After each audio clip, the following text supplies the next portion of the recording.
আলাইকুম viewers, welcome to my healthy kitchen. আরও একটি নতুন রেসিপি নিয়ে হাজির হয়ে গেলাম। আমার আজকের রেসিপি বিফ কিমা ভাজা। বিফ কিমা ভাজা সকালের নাস্তায় কিংবা অন্য যে কোনো স্ন্যাক্স আইটেমের পুর হিসেবেও ব্যবহার করা যাবে, যেমন বিফ রোল, বিফ কিমা পরোটা, বিফ সামোচা ইত্যাদি।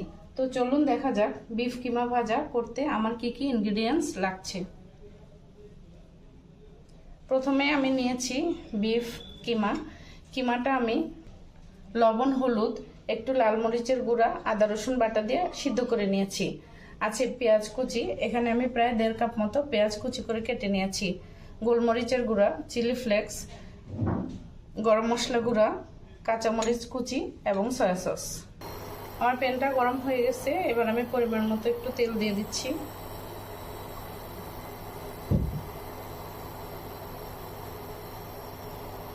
প্রথমে দিয়ে দিচ্ছি পেঁয়াজগুলো আমি 1 মিনিট ভেজে নেব।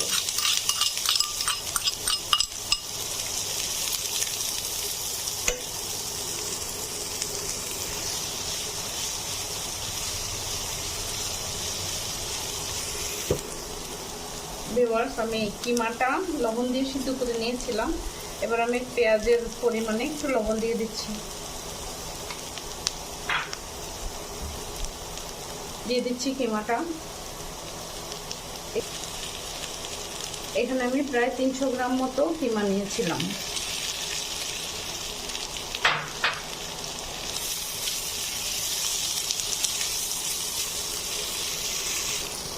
দিয়ে দিচ্ছি 1/2 কাপ মতো মটরশুঁটি। মটরশুঁটিটা আমি ইনগ্রিডিয়েন্টসে দেখাতে ভুলে গিয়েছিলাম। আপনারা চাইলে মটরশুঁটি, গাজর কুচি, বাঁধাকপি কুচি, ক্যাপসিকাম কুচি দিতে পারেন।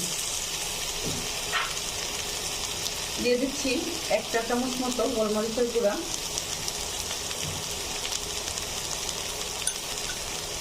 1 চা চামচ চিলি ফ্লেক্স, 1/2 চা চামচ মতো গরম মশলা গুঁড়া, 1 টেবিল চামচ সয়া সস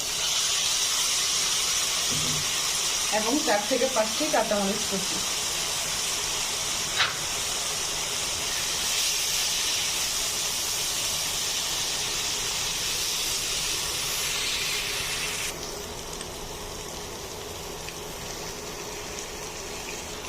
আমার কিমা ভাজাটা হয়ে গেছে, এবার আমি চুলাটা অফ করে দিচ্ছি এবং তুলে নিচ্ছি।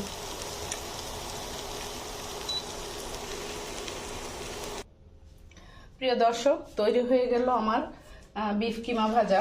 আপনারা তো দেখলেন কত অল্প ইনগ্রিডিয়েন্টস দিয়ে আমি বিফ কিমা ভেজে ফেলেছি।